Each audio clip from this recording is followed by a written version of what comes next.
All right, so today we're here with Kirk, and we obviously have Travis by Skype today, and we're going to jump right into Sugarleaf.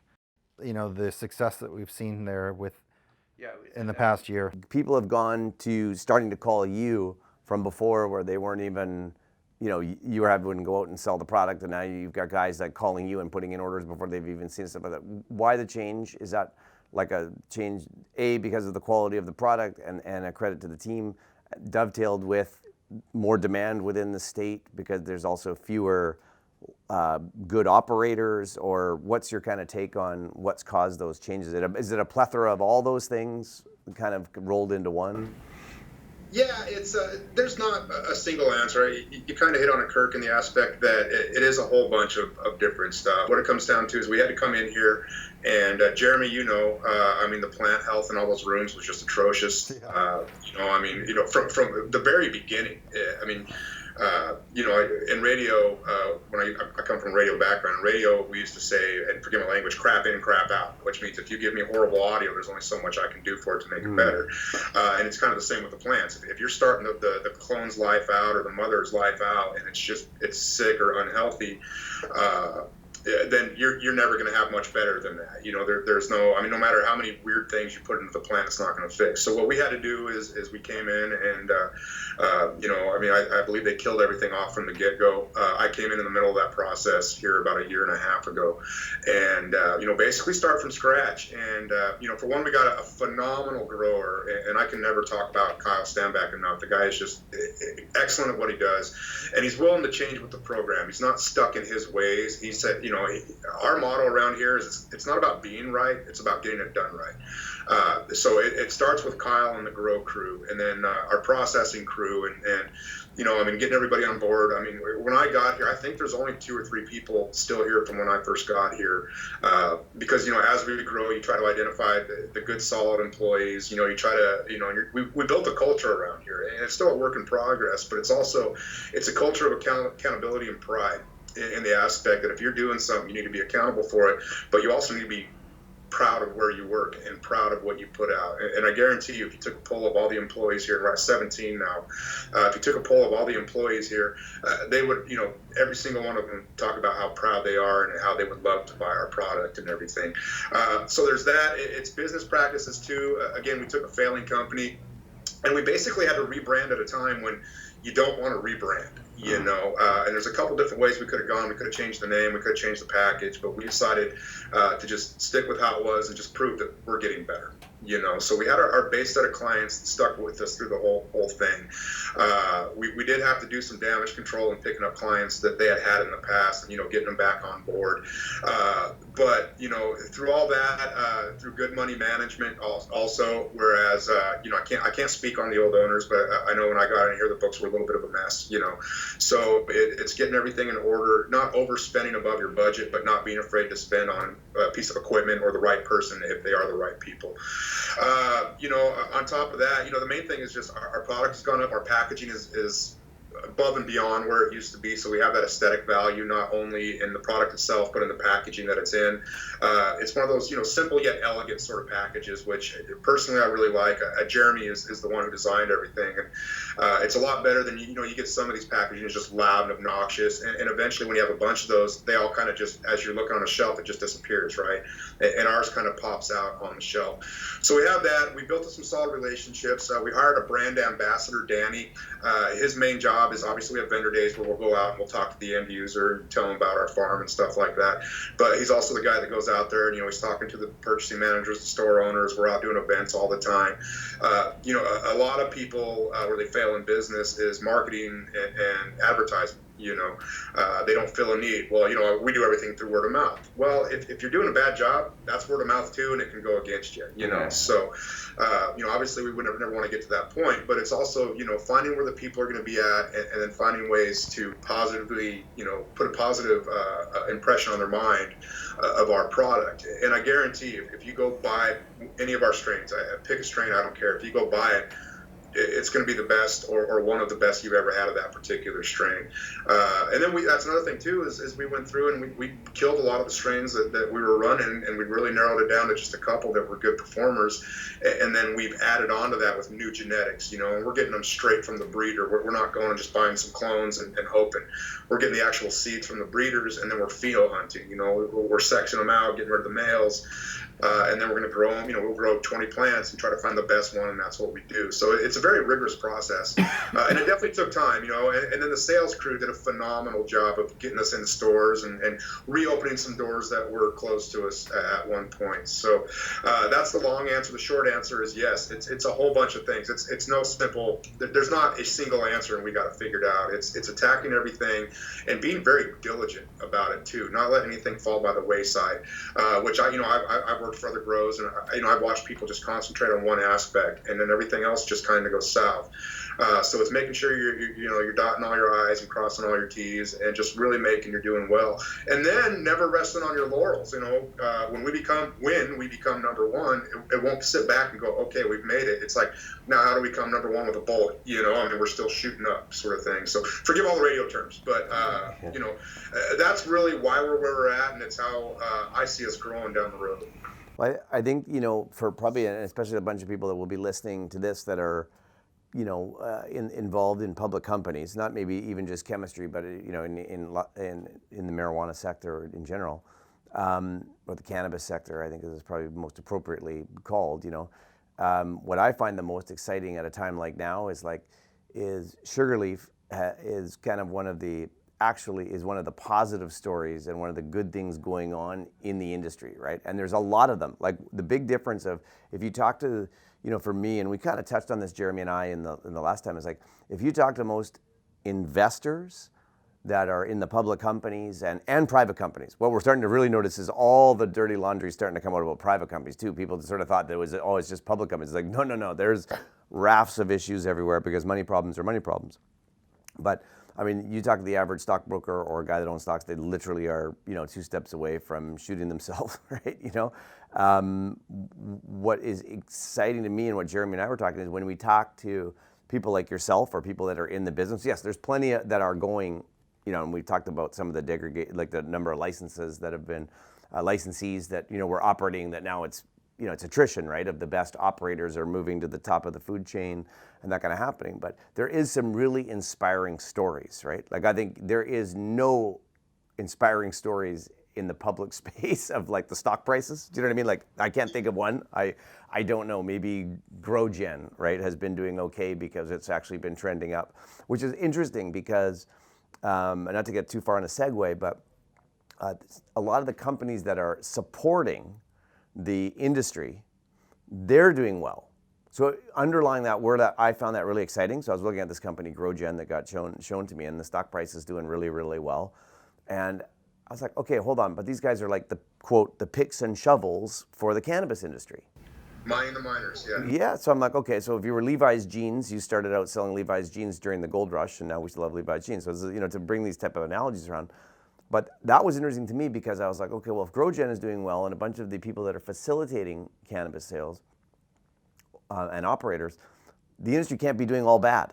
Do you know what I mean? Like, yes, so there's going to be massive attrition in the public companies and the stock prices might be doing bad, but they're only making money or doing well if they're selling product, which means that the underlying operators like Sugarleaf or other people have to be doing reasonably well in order for them to continue to drive sales and all that kind of stuff. So I was like, okay, that's another area to explore. But so I think people will find, I believe, this really interesting because they will see that at a micro level, if you dig down to where the actual guys that are operating the farms and some of the better brands that are they're being built now, right? That are going to actually be the really successful brands down in the future. And yeah, a bunch of the public company stuff has been, they took on too many things. They're not focused enough. They're all over the map. They're trying to all be vertically integrated, which I think is impossible. I think you just got to do, what you're good at and stick with it. And it's funny, I think Sugarleaf is probably one of the better success stories that I'm aware of from the cultivation side, the cultivation, distribution, and branding side.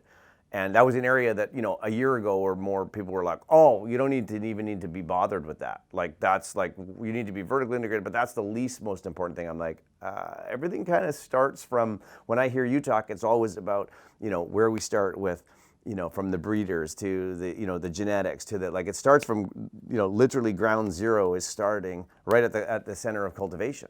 And all the love that goes into the plants and everything like that starts right there.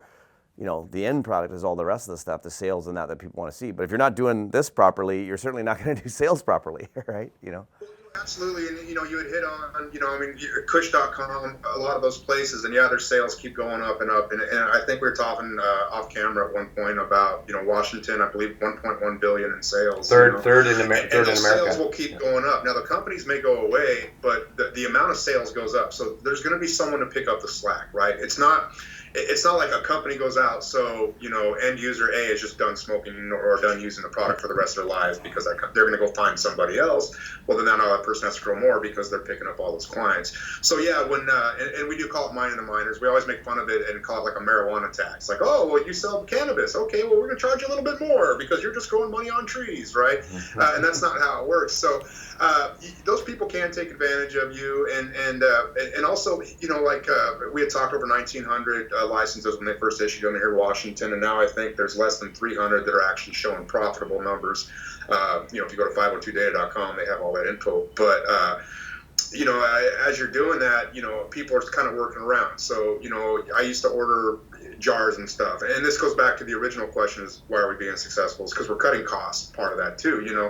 Now that I know that I'm going to sell 10,000 eighths this month, I can budget for that, and I can go directly from the source. I can order them directly from out of country and get them custom made and sent to my door for pennies on the dollar. Where if I'm just piecemealing together, and gosh, I hope I have enough to buy packaging for this month, and I'm paying say 89 cents versus 28 cents per unit, right? So you're immediately looking at a huge profit per gram. Just on something as simple as that. And then also, it's an industry, and the original, let's call it the original settlers or whatever, they come in, and I think the first year, if I remember the first day, people were lining up in Washington, the first day it was available for sale, they were lining up to pay $40 a gram. And they had, lines wrapped around. Now, we try to have our stuff, at like a $10 gram point, and there's people underneath that. And again, it's going to go to quality and everything else like that. But all that takes effect too. Obviously, your picks and shovels and stuff like that. Those companies are always going to do well because if company A fails today, well, tomorrow company B is going to start picking up the slack on those jars or the bags or nutrients or whatever the case may be. And personally, I like building long-term relationships with some of these places in the aspect that if I need a favor down the road, I can call one in, or if something comes up where I need something, I get it taken care of. And listen, buddy, I've been married 25 years, right? I'm not interested in one-night stands. I'm interested in long-term relationships. And that starts somewhere, whether it's us putting out the olive branch or them doing it back to us. And then it's cultivating those relationships as well, because just like, especially someone like yourself, Kirk, you understand how important relationships are, whether they're business or personal. Yeah. To helping with growth. So we kind of take that aspect here too, and that whatever we do, I don't like doing one-offs. I like doing long-term things. So I'll sit down. I got a lunch meeting later today where I'm trying to work some long-term deals. Where it's just you have to be able to put in that effort and not the whole my way or the highway. And it's also a pendulum. Back and forth where, sometimes, growers have the power, sometimes the stores have the power. And my goal is to get, no matter who's in charge, we're always right in the middle, playing fair with everybody. So the good times, they remember that, and in the bad times, they remember that. I think one of the things that I wanted to make sure that we talked about a little bit off camera, but I think that people would find it really interesting, is that what has become a scapegoat in the capital markets for a lot of people has been, the black market, and this boogeyman that is the black market, which I do think it is, depending upon what state you're in, it is a significant problem and thing like that. What I think would be interesting for people, rather than listen to like some CEO of a company or somebody like me who's going to say, well, the black market is just killing our sales. Like, obviously in Sugarleaf's case, you have been able to, their black market is always there, it's always present, it's always there, and yet you've been able to take sales from $45,000 a month, US to north of $170,000. I think the last month was like the record sales. So, Yeah, which is incredible, right? In a little over a year. So I think what would be really interesting for people watching and things like that would be to discuss a little bit status of the black market without getting in any, anything that you don't want to talk about, but like the status of it, and then why we've been able to be successful despite omnipotence of the black market, which is around and everywhere and stuff like that. And then, because it's been used a lot as people saying, that's the reason we're not profitable. And I think it's a reason, but it's not the only reason, right? Do you know what I mean? And you're not having that issue, so. No, we're not. So Washington, we've been lucky enough. I think they legalized it in 2014, and we've been lucky enough. I mean, so at the very beginning, there was that. There was still the people. I'm not going to go. That was a big thing too. Is when it first came out, people were afraid that if they went into a dispensary and bought some product, they would automatically go into some sort of national government. Yeah, they're going to be tracked, and guys are going to show up in black cars at their house. Yeah, and I remember when I first got into this industry personally, one of my old bosses is like, you shouldn't do that. I mean, they're going to shut you down. They're shutting these things down every day. The feds, coming in, and that's not a thing. The feds, they have better things to do and better things to worry about, and they don't want to fight the state. And the state doesn't want to fight the feds. So, when it first happened, the black market was pretty prevalent here in the state of Washington. And just for the sake of this argument, this is the only one I really know. So, California has its own set of problems and everything. Yeah. But, the state of Washington is, so originally it came out, retail cannabis was super high priced. So, you were going to go to your neighborhood guy or the guy you've always been getting it from or the family or wherever. And it was like, we'll see how this pans out. Well, we're to the point now, we're in, year 6 now of legalization. I believe year 5 of them actually retail selling. And we're to the point now where the black market prices, they're the same as the prices you find on the shelf. And the benefit of having something on the shelf is it's been tested through an accredited lab. We personally use Treeline Analytics. It's consistent. They're great, but you're getting and now they're getting ready to pass a law where we have to do some heavy metal testing and we have to do pesticide testing and again we're fine. Let's do it. You can do a non-mandatory QA sample, and so you can take any gram or any product you have. Go to one of these testing labs and go, hey, I just want this tested for my own personal peace of mind, and they'll do that. So, and I think something that really helped out, I don't think it's the defining factor, but, one of the things that helped out was the whole vitamin E issue they had last year with the black market vapor products. And that kind of helps, the people that are buying the black market stuff go, oh, this could have some gnarly stuff in it. This could have some illegal. This could kill me, I'm just trying to save some money. But maybe paying that extra $1 more with the peace of mind. So we don't see the black market here. Honestly, it really hasn't been prevalent in about 3 or 4 years. It's you hit on it. There's always going to be a black market in everything. It's just how stuff works. But they're finding it harder and harder to justify doing what they do. So I think realistically, the black market in Washington is a guy at home growing 5 plants and selling to his buddies, and that's the majority of the black market, and that doesn't hurt our bottom line in any way, shape, or form. Obviously, you kind of want that to go away, or you want that to go away. We're paying taxes. You need to pay taxes. Let's do it legal. The money goes to good programs and stuff. But at the end of the day, it's not. We don't feel the effects of it at all here at Sugarleaf. Yeah. You can run a successful business without it encroaching in on the biz. Yeah, honestly, here it's more of an excuse than a reason, So. Yeah. No, it's definitely been cited as that, and I think, my sense would be, with a lot of the black market product would be that the nature of those guys is going to be that they're going to ship it out of state in a lot of cases. Anyways, like I can't remember some shocking statistic about how much of the stuff, even in California, the pricing in California has stayed very, very stable, right? Because most of the black market product is actually going out of the state. Right, what I mean? Because that's where they're going to get the better pricing for it than when there's a bunch of it in state and things like that. Now, I think California seems to be, as we were kind of discussing, is more heavily regulated. Like, let's probably, give a tip of our hat to the Washington state regulators, which have done what looks like a commendable job in kind of giving people enough, rope, so to speak, to run proper operations, but haven't overly interfered. We were joking before when I said, there's nothing worse than you can hear sometimes than, hey, we're here from the government, we're here to help, right? You're like, that can be, Yeah. and that's not specific to the marijuana business. That's to whether you're in oil pipelines through to clothing industries Well, you sell a little bit of your soul, right? anything, You know, right? so. Yeah, it doesn't necessarily mean it's going to make it easier. What makes it easier for one group doesn't necessarily make it easier for the other group, right? But I think it's funny because really it's starting to look like Washington and Colorado have been the two poster child states, if you will, of like where things are functioning the best, are operating the best, where some of the best products are being produced, the best brands are happening, which I think, everybody kind of thought, oh, it'll always be California, but it's like, it seems like the areas of Colorado and Washington are getting the real traction. I'm talking about two states though that historically have been cannabis friendly, 420 friendly, if you will, or whatnot. I remember, because I've lived in both states. I lived 7.5 years in Denver, or around metro area, and I've lived up here for 6 or 7 years. And that's one thing is like Colorado. You could have one plant for personal use. If cops raid your house and you had a plant, it's like whatever. If you got pulled over with less than an ounce, they pretty much leave you alone. Maybe write you a misdemeanor ticket. And Washington's been always pretty friendly about that as well. And so Colorado and Washington, they both legalized it at the same time, same election. And Washington sat back for a year and watched the Colorado how they did it, and then they kind of reappropriated when they came in a year later to allow not only medical sales but retail sales. And that's one thing about Washington is they came in pretty strict. They came in pretty tight, and a lot of rules and regulations and stuff.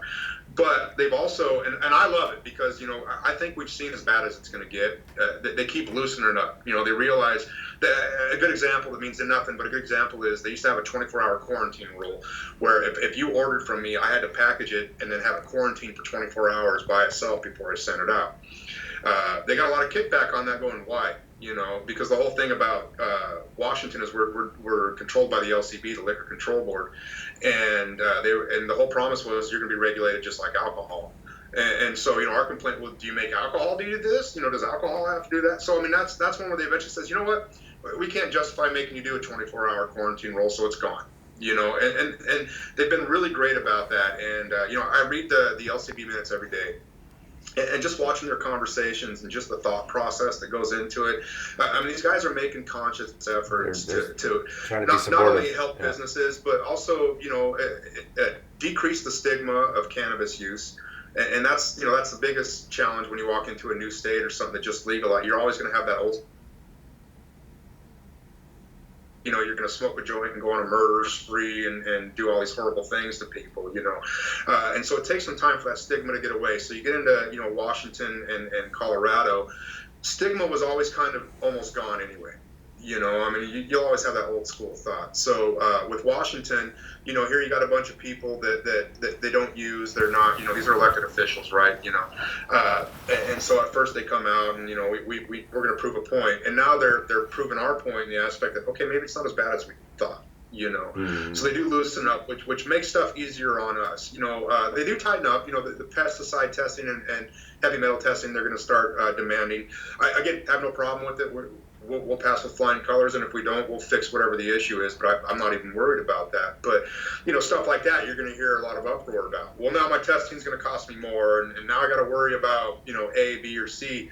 And then you got guys like us or some of the bigger guys going, yeah, whatever it takes, man, we'll get it done and we'll figure it out. And lucky enough, we're in a position like that. Again, it's been a lot of hard work, but we're in a position to do that. But that also still kind of deters even the legal companies that are selling black market just because they can't push their product, and a lot of it's because they have failed tests or something. So they are shipping it out of state, right? They're shipping it, to maybe to the Panhandle in Idaho or cutting down through Oregon into Utah or just trying to get it wherever they can, where they can get stuff that they can't legally sell in our state, they can get out of town. So I guess when it comes to black market, you hit it right, is the black market here is really other states. It's not here. Aside from, the example I give of Joe Blow from Kokomo, who's growing 5 plants and selling to his buddies, or the one random big company that's under the radar sort of thing. Those are few and far between, and really there's no longevity with those sort of folks. Yeah. No, very interesting. Very interesting. Travis, honestly, I can't thank you enough. And I think when you were talking about the success, I think everybody realizes, you do have a great grower in Kyle. If That's he's phenomenal. if he's your Tom Brady, you are Bill Belichick. Plans of expansion for Sugarleaf, right? Like, it's one thing for us to talk about, from a capital markets perspective. We know that you're now at the situation where Sugarleaf product is selling out within 2 or 3 weeks of before you can even literally. I mean, it's guys are requesting it. You can't even keep up with demand. The two logical fixes are obviously either to expand the existing facility, which we are permitted to do, I think, to another 5,000 square feet. Matter of fact, I'm just waiting one more contractor to get back to me, and he's going to be in tomorrow. So yeah. Sugarleaf is going to need both to expand the capacity within the existing farm.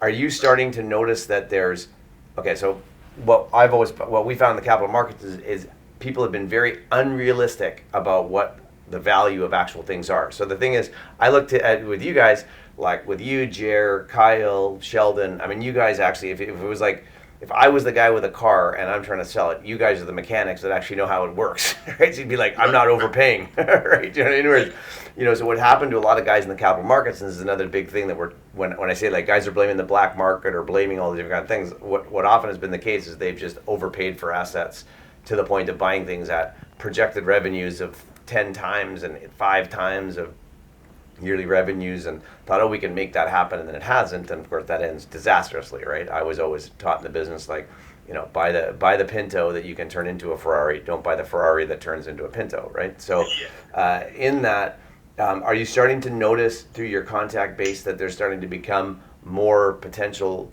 opportunities and more realistic ones with the amount of compression? I think Jeremy called it like a consolidation, like in the video that Jeremy done, he correctly called it, which is, it's not that the business is going away, it's that it's consolidating, right? So Are you starting to see more stuff come up on your radar? Because that would be the most logical way for Sugarleaf to expand its footprint in the state and drive sales, would be acquiring something else, another license and or another facility, if they're getting cheaper, that obviously helps, right? Or at least the owners of them getting, more what's the word?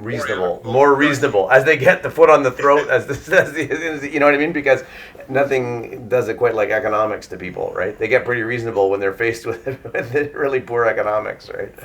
Well, yeah. So I mean, obviously expanding, maximizing our current facility here is kind of job one. It's a must, and we're working on it. And hopefully, by the time we get it may be as early as 3 months. We're actually producing product out of there. If everything goes good, you know how that goes.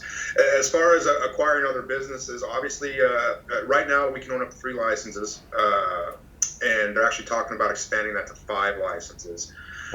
So you would, ideally you want to go out and find a failing farm or an unused license and go ahead and start. Now, obviously, the best way to go in is again, find shark in the water, right? You're looking for a failing farm that's just, hey, I need to get out from underneath my head. Here's what I'm asking for. And those prices, the real estate isn't going down. The real estate's going up, but the licenses themselves are going down. Washington, used to be you could buy a license and just sit on it. Now it's a use it or lose it. If you're not using it at all, then we're gonna take your license away.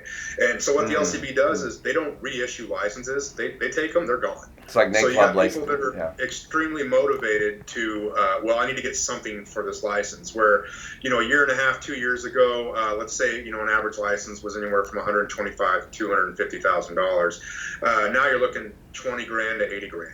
I mean, you still have the people that are asking a little bit higher, but they're also nobody's buying them. They're going to be motivated here before too long. But you are seeing the price of that stuff go down, and it kind of hits on what we were talking about before, where originally there was over 1,900 licenses. Now there's maybe 300 that are actually producing livable wages or whatever. There's companies failing, whether it's because they can't get the capital to keep on keeping on, or they didn't plan well enough, and that's it's mainly the lower companies, the tier 1s and tier 2s that when they first came out and they were selling to the stores for 10 to 20 bucks a gram, and this is how it's going to be forever, and not realizing that this is an industry and competition breeds excellence, but it's also competition, so it's going to drive prices down. And no matter what industry you're in, eventually prices will get to, okay, I can barely get by on this amount, because there's always going to be desperate people that will do that. Yeah. or there's going to be people that have figured out a way to operate for less, and they're not going to show the secrets, but they're going to keep those prices low. A good example is the top 3 producers in the state. I won't name names, but the top 3 producers in the state, they all came in with millions of dollars and the same goal. We're going to produce a lot of product and we're going to sell it cheaper than anybody. And the only purpose they were doing was to run everybody else out. To get it so low that these people can't operate and still make money.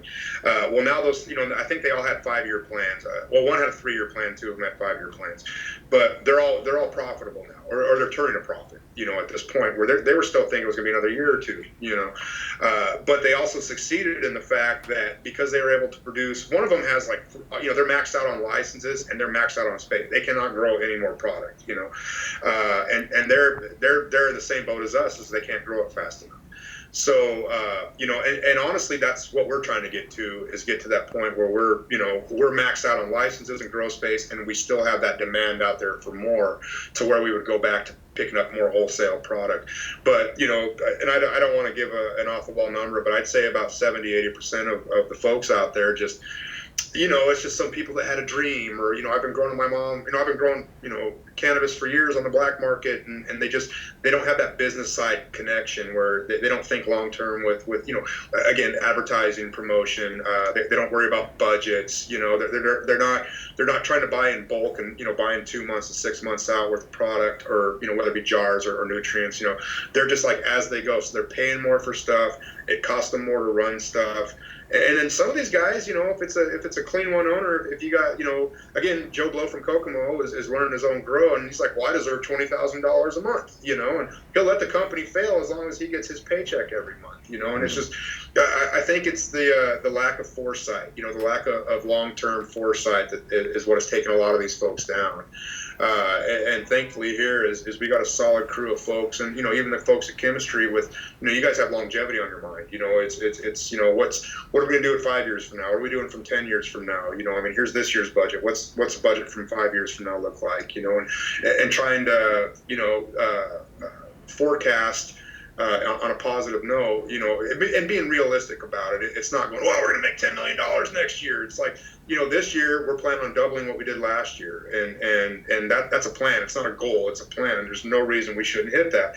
And then that raises the bar for next year, because if you're not growing, you're standing still. And if you're standing still, you're not going anywhere, Yeah. And so it's not resting on your laurels. So it's the lack of that long-term planning, I think, has taken down a lot of folks. And lucky enough here, we have a good, solid, a base crew. We got a great support crew. It's great. I can call chemistry if I need advice on anything, or, and what's great too is the relationship we have with you guys. I don't have to worry about equipment or nothing like that. It's taken care of, because that's part of the deal. Is you guys come in and you're providing, the building and equipment, and you're also providing consultation, which we've utilized a ton. No way is everything we've done here just on us. It's come from the bottom down for sure. So it's having that support group, that core support group that's really helping us out. And really, to go back to the original question you asked, if you wanted to say it in a nutshell, that's the answer right there. Is having the original core support group that's all on the same team. page. Yeah, I think, when you look at, I come from a background that's consumer products, in having worked for Coca-Cola and stuff like that. And if you understand consumer products, the amount of people and time and effort, in the consumer products business, something like Coca-Cola, where the margins are just razor thin, and, if you cannot operate to some type of level of performance that borderlines on excellent, you just had no business in being able to, to be in the business, right? And I think that's what's happening. We've talked about it, the attrition that happens, last time when Jeremy and I were talking a lot on one of our sort of interviews, and that we were talking about, the internet, and the scary fact of the internet is, if you look at it, at the internet bubble, I'm talking about the bursting, and we were talking about it a bit off camera, but the bursting of the internet bubble is not only was how long it actually took to fix. Like, people kind of gloss over it now, and I can even be guilty of it. Yeah, but that produced Microsoft and Amazon, and then it's like, yeah, but that was like, there was 5 years there of carnage and destruction, and where it was just awful, and Box.com and Pets.com, and it was the baby, the bathwater, 1%, everything. 1%, right? It's a very few number of operators, right? That made it through, and teams, right? and they were the most complete team. So the Google teams, the Microsoft teams that had like good leadership, good support cast, good coder, all that type of stuff. So I think that is really where, for the people picking stocks and stuff like that, and the companies and the brands that are going to transcend and survive all this, it is going to be a very, very finite amount. I think that's probably where, for a lot of the, investors, they're confused. There was 550 public companies or something crazy like that, and you're like, 550 that all tell investors, we're all going to do what Sugarleaf's doing, and we're all going to do all these wonderful things and this, that. I mean, it's hard to, like, the only thing that can do that is sort of this, what was the one I heard the other day? It was quite an interesting proverb or whatever. They said that in Russian, they say, the blade of grass that is the tallest is the first one cut by the sickle, right? So if you look at it, like, some of the ones that fall the hardest, right, are the ones that are like, they're out there pounding on their chest, like, we're going to be the biggest, and we're going to be the best, and we're going to be the greatest. And it's like, they've been some of the ones to have the biggest fall. It's the guys that kind of just diligently go along, maybe deemed a little more boring, but go stick to their knitting, aren't quite as loud and proud and showy and make the big splash. You can obviously think of, like, what's happened with them. I don't want to slag other guys in the industry, because I only know so much about it. But you look at the MedMen and some of the, the really high flying groups, and then what's transpired with where they've gone, because even they find out, like, okay, we don't have that depth of team and or experts or whatever to work on that scale, right? So, you can be that big and fall that hard, you know what I mean? When you look at Pets.com, went from, doing Super Bowl ads with the little puppet, and then the next year they were like, that business is out of business, right? So how do you go from Super Bowl ads to like, how do you go from Super Bowl ads to the sock drawer, right? Well, that's how it happens with Pets.com, right? But so I think it's going to be interesting. Like, one of the things I say to guys, like, the chemistry, and right now it really is the Sugarleaf story that propels anything to do with chemistry. You guys are the backbone of the company, but it's like, it becomes a sort of the slow but steady, like a little tortoise in the hare kind of idea, where it's like, hey, you start growing from 45,000 to 175,000, and then all of a sudden you double again and double again and double again, like that. The footprint, when you look at the size, I think people always in the capital markets particularly would be like, well, Washington's such a small market. Well, it's third largest in the United States, and you know what? There's a lot of room. You could easily do $50-60 million worth of sales of Sugarleaf down in in Washington. As you grow, and that wouldn't even put a dent into what the size of the market is. That's still a big market. And Travis, it was also, Washington was not just the size of the market, it's also the fact that we're proving this model works. But no, you hit on it right, Jeremy, in the aspect that if you can't do it here, and what you guys are calling a smart market, again, number 3. But if we can't do it here, then how can we justify wanting to expand outside of the state? And I'm talking specifically about us, but you can put that into anybody, And I'm not familiar. I know who MedMen is. I'm not familiar enough with their whole practices and everything like that. But maybe they had a plan that worked out great somewhere, and then they got lucky in a couple spots. But over time, or over a bigger sample size, you're going to see the more truth into any given company. It's like, well, they got lucky once or twice, but everything else is failing. Whereas us, mainly we put our, we put all our ducks in a row, and we got in here and we attacked it from day one, and understanding that it was going to take time too. That's one thing I appreciate is I never had any pressure on me. You got to perform right now. It's like, okay, we need a plan, and we know how long this is going to take, and then we need to see sustained growth. So there wasn't that sense of urgency, like, if this fails, we're all going to lose money. It was like, we're willing to invest, but we need to see growth.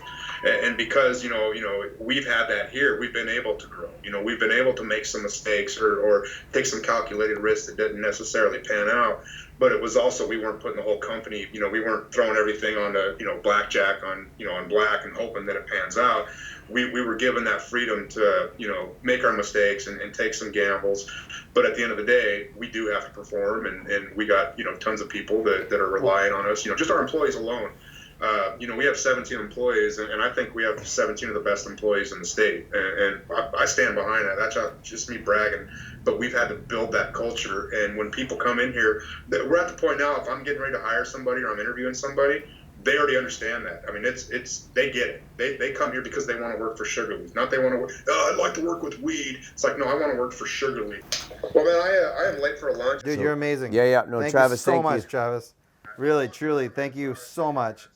All right, you guys have a good one. Let me know if you need anything else. That was awesome talking to Travis, and honestly, being able to hear his perspective is it's pretty valuable. In talking to somebody like Travis who's there, you can see, I mean, what resonates to me, and I mean, I know it because, you know, we have generally a weekly call and stuff like that with Travis and the team down there, and of course you're down there all the time and that, but it's like, I think people see that how passionate these guys are about developing the Sugarleaf brand, how passionate they are about the farm, how critical it is to them about the people that work there and their level of happiness and engagement with the brand and the company they're building, and it's a real testament. Like, there's no substitute for that, right? Like, there's, you know, I would be, I don't think most people have that, and I think what I really got from that, and what, you know, we were talking about a little bit prior, was in like what we're doing in looking to expand the Sugarleaf brand, not only in Washington, which is obviously, if people can't determine that Travis and Kyle and you and the team we have in Washington aren't the right guys to accelerate stuff in Washington, I don't know what would work, right? So I'm exceedingly excited about how that can develop, because I think with a market of, you know, in a state with 1.1 billion or whatever it is, I think Sugarleaf can start to hollow out a very good size of that business through, as you've described it, this compression that's happening in the market and this rationalization. So I think, you know, I think the funny thing is people were looking at stock price, yeah, is one thing, but I think the business case is starting to demonstrate it just keeps getting better and better, and is only going to continue. So that while the next 2 years may be really challenging for the stock price, on the business side is going to be completely going the other way, which I think is super exciting, because that ultimately will lead you to some kind of better situation in the stock. And they can be, as we've seen, they can be highly irrational to the upside and the downside, right? So, but the business operations. So, what I've noticed in, you know, people that have maybe talked to me and talked to you know that we're engaged in potentially looking at a loan in California to build a Desert Hot Springs facility from a third-party provider that wouldn't dilute existing equity holders in the company, because it would be its own separate prospect and a good price on the money, not the usurious loan shark style rates that lots of people, double-digit rates that people have been paying. It's a very basic construction loan with a limited pack up, and I think would allow you to actually make a profit. But what I've noticed is that in the questions, and there was some like 260 different questions that some of them required, you know, pages and pages and pages and pages, and almost a business plan in itself to answer some of these questions. It's taken us an enormously long time to put all together. Is if you don't have a team like that, and like what is down in Washington, you don't stand a chance of making it through that process. Like, you have to have everybody from the packaging, from the jars, to the marketing, to the digital marketing, to the cultivation team, to the process team. I mean, you know, the business is so hard, and I talked about it being in consumer products, that if you don't have that level of team and that level of passion and that level of God, you just, even when you have all that, the business is still hard. Yeah, right? absolutely. So I don't know how anybody would do it without having kind of literally the A-list team of guys like what we're lucky enough to have within our, you know, skill set of chemistry, and most specifically down at the Sugarleaf operation, where I think it's being personified. You know, we've got stuff going in other states, but really they're not going yet. This is active operations, you know, in theater, that the guys are just excelling. And I mean, Travis talked about what he said the last month was $173,000 plus of sales, which, you know, from a start of 45,000, and that's probably being generous when your team first got involved there. So, I don't think it can't be clear, and I don't think most people are lucky enough to have guys like that care about the brand and the product. Yeah, it's heading in the right direction, and I feel very confident with the team. A couple questions. We have some investor questions. Yeah, we had a couple questions. They're just to be quick. One is they asked who we use for testing, and that's Travis covered that mentioned with his tree line. Yeah. And you know, how did you find Sugarleaf was one of the questions, and that one can be easily summed up in I did a Growing Exposed, which is a series that I do, probably the leading series. How many followers do you have that for now? You're over 40,000 or 50,000? About 80,000. 80,000. Yeah, about 80,000 subscribers. Good for you, yeah. And it's killing it, doing really well. Yeah. And so we did an episode on Sugarleaf, and I actually just had the relationship with the ex-owner based on that, and I love the name, and It's a cool name. I loved everything about it, and I knew that it would be a wonderful and perfect for Us to get a toehold into the and it's the been great. Washington market. I mean, here we are a year later. Yeah. And Yeah. honestly, it's been great. And Yeah. it's everything that I hoped. Well, our- it definitely seemed from what Travis said to you, and I'm sure you've noticed this, that there is starting to be more and more with what he was talking about, which I thought was fascinating because I wasn't aware of it. Was now you can't just sit on licenses, kind of like what we have here in Vancouver. Yeah. With like you can't just buy your home and not rent it. Now you got to do something with that license. That is going to create great opportunities for people like Sugarleaf that are doing it well, because that's been our biggest problem: is where's the space, right? You have this license, they don't, they may only have a certain amount of space. You can only grow. We're now like we're growing out of all our product, within 2 weeks, right? And you still got 2 weeks left in the month of which you can't monetize sales. So you have to expand. You can only do it so quickly, maybe in your own existing facility. But if you can start taking on, other licenses, I think we're seeing 3, and they're talking about maybe going to 5, Yeah. and you could expand your footprint. So if we can do $173,000 worth of sales out of 7,000 square feet or whatever of canopy, and now you start getting into where you can be involved in 50,000 as an example. The numbers become very demonstrable of what kind of revenue you can drive and profit you can kind of drive. And I think there'll be, with a team like this, you're going to have economies of scales between those operations. So, yeah, we'll get there. we'll get there. I think it's pretty cool. And then it says, "What's our mission?" And I'm not. It's a pretty vague question, but I think in my goal at least, and correct me if I'm wrong here with the chemistry of it, the lines, but was to always build a brand that is a Budweiser, that is Ubiquitous a real across the country. company Yeah. that is way bigger than myself and Travis and everybody. And that was always the goal. That was the reason for going to the public markets, not to do something small that me and some of my friends could do, was to do something big. That's a mission, was to build one of the largest cannabis brands in the world. That was it. When you look at the team, it's kind of what attracted us to the Sugarleaf name and brand was like you could see what it was. It had lots of potential. I think what is the true with anything is like can you harness that potential, which is starting to happen. And we talk about it there with Travis, which is like and people seem to have this idea of like, let's just get as much money as possible and we'll make ourselves Budweiser. But I think particularly in this business, you can't just make yourself anything. You have to actually live it, breathe it, do it. And that's where, I think where chemistry is really unique, because within that mission, like any mission, there's like, okay, there's a subset of other missions that help make that mission. So if your end goal is we want to be a ubiquitous, loved brand across the United States, once there's federal legalization, Yes. That's a long process, and that might be your equivalent of like, hey, we want to win this war by beating these guys. Okay, great. But in that, there's all these little battles that you've got to fight. And I think what's happened is, we've been slowed down in New Jersey, more by a governmental issue that's well out of our control. And that's been happening up and down the East Coast. It's a lot slower. So, what things can you control? What battles can you win?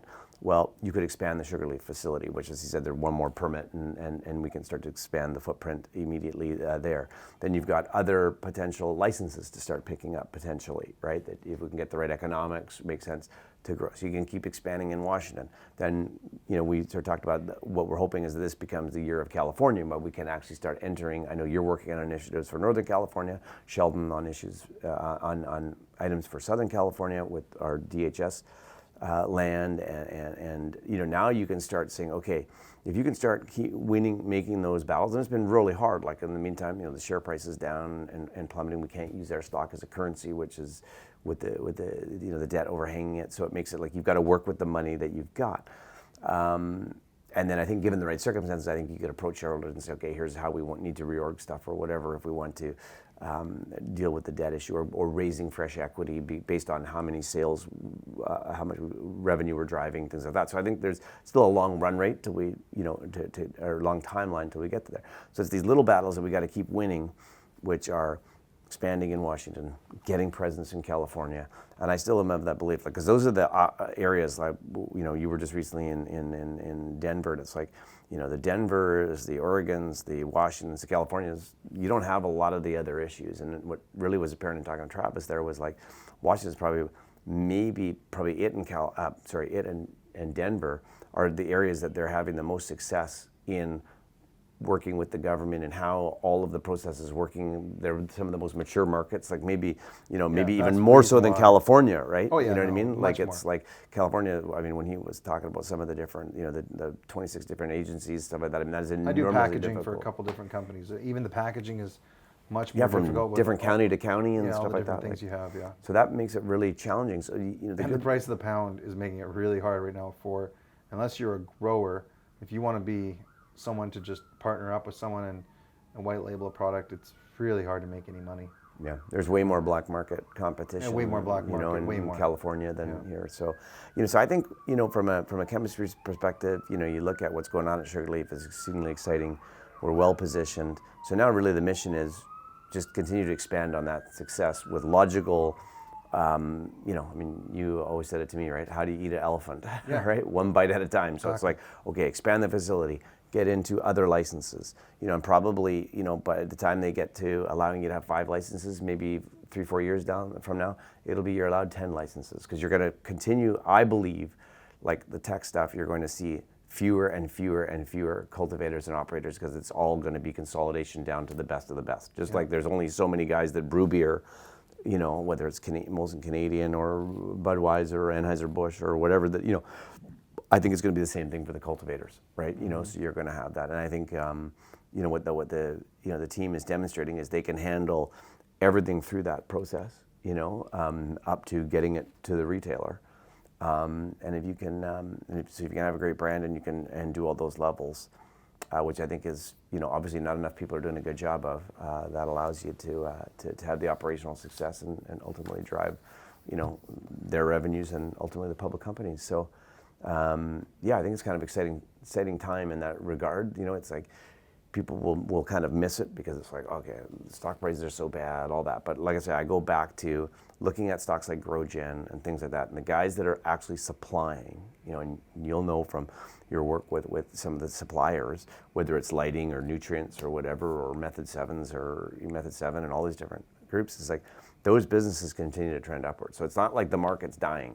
I mean, people, if you ask the average cannabis investor, they'd be like, it's over. Cannabis is like, it's over, and it's dying. It's like, no. The actual guys that are supplying the picks and shovels, they're actually ramping. So it is Travis, I love the way he worded that, where he says, if a cannabis company goes out of business, somebody doesn't say, well, I'm not going to smoke weed anymore. Yeah. And I wanted to say also at that point, to add to that, was population. Just look at the population graph. We just have to continue to grow even to keep up with that. Yeah. It's the demand is there. going to continue. And I think that, that was interesting, it's a really good point, Jeremy, because what he was talking about that I thought was interesting is the stigma breaking down, right? And that was one of your core sort of values, if you want to call it, when you started, remember when you were shooting the mountain biker and all that kind of stuff in Sugarleaf. You're like, we want to start showing, and I think what people realize now, you're seeing it prevalent in sports and entertainment, but most specifically sports, with like in the NFL and NBA and all these places starting to kind of, really change their attitude, if not out and out saying, yeah, CBD is good, or marijuana is a reasonable alternative to opioids, or is it acceptable? I think you have to be really careful, because opioids themselves, like, when I've talked to doctors, like, opioids themselves are almost a different classification. Like, if you've got significant trauma or something like that, like opioids might be the only thing that can relieve it, right? But for inflammation, for day-to-day wear and tear, stress, things like that, like, that's not required, right? You might, maybe after a really bad surgery or something like that, sure, opioids are for a small period of time, are going to be, so it's not that marijuana is going to replace them, but they can become a huge substitute for Advil or for these type of things, or in the recovery process where you could diminish the amount of time that you would even take opioids for. If you could get it down where you're like taking them only for a couple of days instead, like these kind of things are massive implications. And it looks like, you know, people are starting to recognize that all over the world. The adoption by governmental agencies, sports agencies, these kind of things, bringing that all through, that, you know, the ending of that reefer madness and people's perception of what cannabis is about and the plant is about is going to change. And I think it's taken longer than maybe a lot of investors wanted, you know, judging by the calls that I get in the public market space, right? But the fact is that is changing, and that is going to be the greatest thing, because, you know, if you went back, and I'm not saying it's going to take 100 years because everything moves at light speed now, but if you look back at the way people thought about alcohol, you know, 80 to 100 years ago, it's completely different than how their perception of it is now.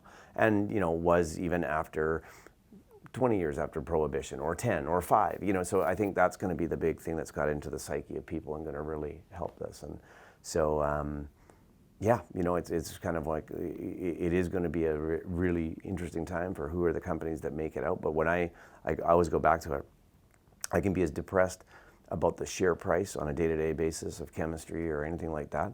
But then every time I have a Monday call and get the update from Travis, it's like, sales are higher, they're so pumped up down there. You're like, no, that we're right about the underlying trend of the industry. Is everybody going to participate in it? No, probably of the 550 companies, there's probably only going to be 50, right? Yeah, there's not too many companies that are. I don't know of any, but that are doing what we're doing right now. I don't know of any, and there's it's pretty special. Significant dearth in the industry of people like that, right? Yeah. And the team that you have. So obviously in December I created a whole video that's called, you know, the Sugarleaf. I think it's the Sugarleaf turnaround. Yeah. Or the rise. The rise of Sugarleaf. The rise of Sugarleaf. Yeah. On the rise. That's right. So on the rise. I'm gonna end this investor update with that video. Perfect. And just want to say thanks again, Kirk, and we'll do this again soon. Appreciate it, Jer. Thanks, man. Have a great day. Awesome. You too, bud. It goes without saying that this red-hot cannabis industry attracted plenty of people who thought this was going to be an easy layup. Right now, of the 1,500 cultivation licenses remaining in Washington state, approximately half, for whatever reason, didn't sell a gram in August of 2019. And as you scroll up this list, you'll only find about 200 producers that have sales of over 100 grand a month. So you might assume retail sales are down overall, but they're not. They're actually up again, and on track to exceed last year's record of $1 billion. What's actually happening is a consolidation, meaning fewer brands remain, with the surviving ones left to gain more and more market share. One of those brands taking that market share and on the rise is Sugarleaf. This brand was purchased by Chemistry Technology Inc. in 2019. In addition, the cultivator who fulfills these orders is hitting record yields, up 40%, as retail sales continue to climb as high as 239% from the same time last year.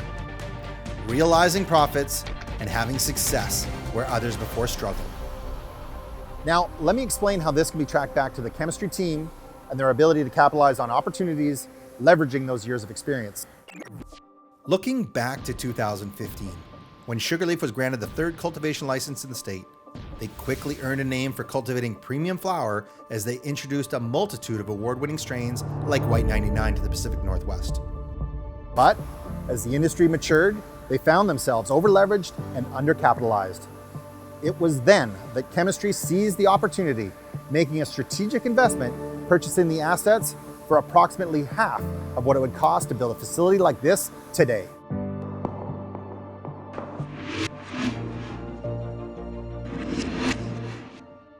Our team went to work, identifying necessary capital improvements, advising on standard operating procedures, opening up a Rolodex of experts and resources that were not previously available to this operation. Education is key. Productivity and production rates increased significantly as automation was introduced as the irrigation system was completed. This was not only key in lowering labor costs for the operator, but paramount for the grower's ability to standardize from crop to crop. Lighting was improved, so while intensity increased, the dollar per gram decreased, lowering the cost per gram to $1.25 And this was all done without increasing power consumption. From top to bottom, servicing air conditioners, adding dehumidifiers, along with fans and CO2. Everything was done to create a turnkey facility that delivers an optimal growing environment. With decades of experience in this industry, we understand the importance of genetics and environment. But what can't be overlooked is the supply chain required for maximum profitability, including cost of goods.